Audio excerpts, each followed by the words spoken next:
Sup dudes, it is Dustcount here, and in this video we will be going over all we know about cyberware in Cyberpunk 2077. But before we get into it, a like on the video helps out a lot, and be sure to subscribe for more informative and gameplay videos. With that said, let's get into it. In the world of 2077, cybernetic prosthetics, originally intended for practical and medical purpose, have become a lifestyle choice. It is common for people to add tech into their body and even replacing biological components by choice. Whether it's something small such as tattoos or the addition of blades into your arm, cyberware has become a huge part of life in Night City.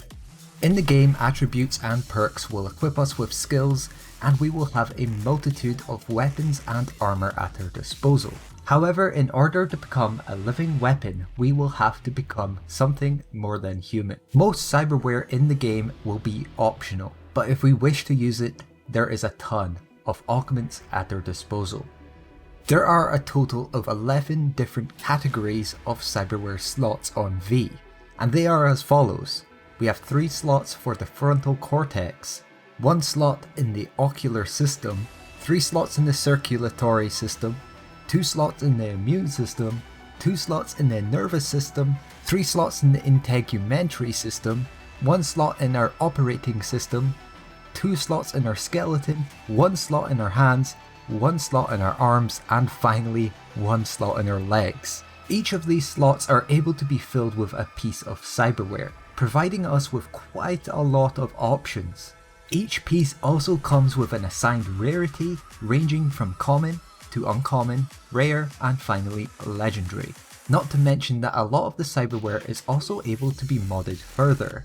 For example, mantis blades can be modded with an electrical mod. There are also 3 different categories of cyberware bonuses. Active, that must be activated by the player, much like weapons. Triggered, that are triggered automatically, for example falling below 40% health, and passive, that are always active. To equip ourselves with cyberware, we must first visit a specialized surgeon named a Ripperdoc, so we will not be able to switch out what we have equipped on the fly.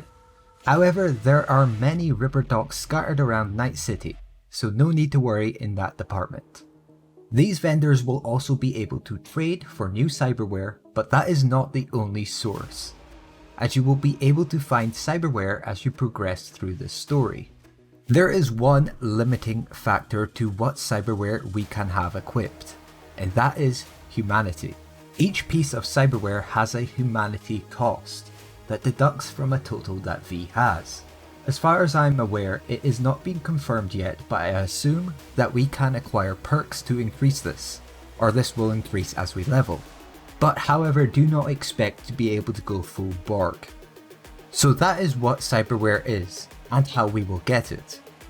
Let's go through some of the examples that we know of.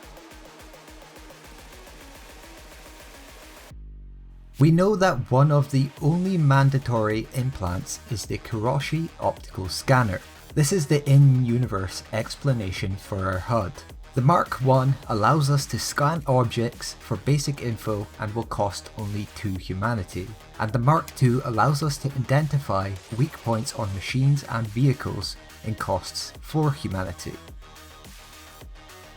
The subdermal grip sends data to our optical scanner, such as ammo count, and increases melee damage, as well as allows you to use locked weapons at the cost of 50% less damage.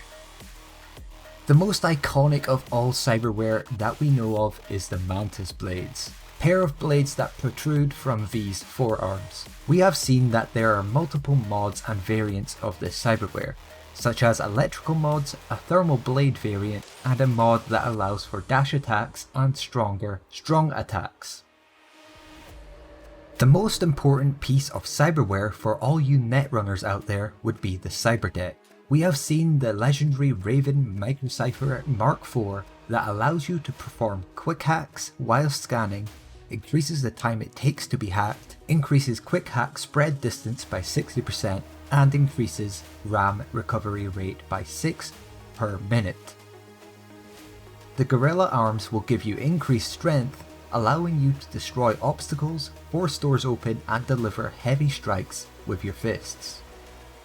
The Monowire, also known as the Nanowire, can be used as a remote tool to hack, or like a whip to inflict damage. The projectile launch system allows you to fire various projectiles from your forearm, such as small missiles. The titanium bones will increase your carrying capacity by 20%, the blood pump will improve healing when triggered, micro rotors improve movement, speed and precision, reflex tuners activate slow motion when activated, that's definitely one that I'll be using.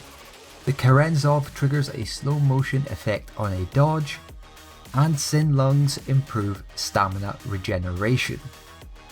I believe that is all the cyberware we know of at this point. If I missed any that we know how it works, please let me know in the comments. And with that, I believe that is all we know about cyberware in Cyberpunk 2077. I hope you enjoyed and let me know. Will you be going all out and pushing the limits when it comes to cyberware? I know I will be. Let me know down in the comments. And with that said, I hope you enjoyed this guide to cyberware, and as always, I will see you guys in the next one.